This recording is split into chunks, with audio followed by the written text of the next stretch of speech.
Hey, I'm Jason. And I'm Jana.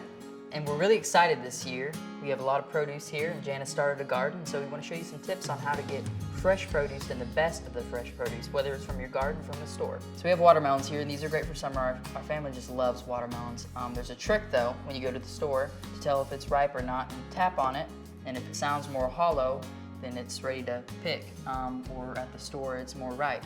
And another trick is 2 weeks before picking it, you stop watering it.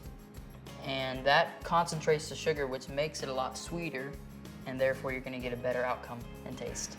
Our family loves squash. We usually just cut it up, put a little bit of olive oil, salt, put it on a tray, and bake it in the oven. And it makes a nice, just vegetable for any meal. So these are cucumbers. They're one of our family's most favorite vegetables.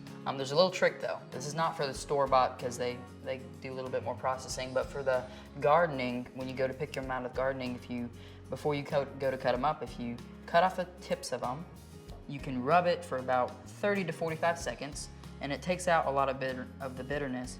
Our family loves tomatoes. Sometimes we'll add them to just like a cucumber salad.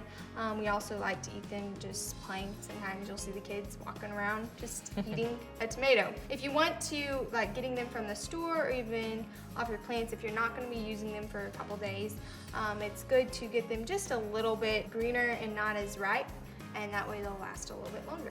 So these are bananas. Now we don't grow bananas because... They're not quite in that tropical. Yeah, we're not there. We're not Florida. We're Arkansas. So, but there is a trick for these when they get a little older.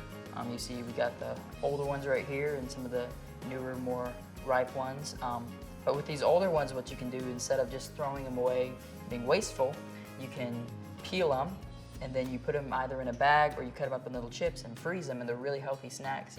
Give them out to the kids or whatever. Summertime, yeah. Also, when they're kind of overripe, what you can do is what Jana's done. She makes this world famous banana bread. I mean, it is so good. If I wanted to have anything right now, it would be that. It's so good. I mean, you just smell it through the whole house. It's a family favorite.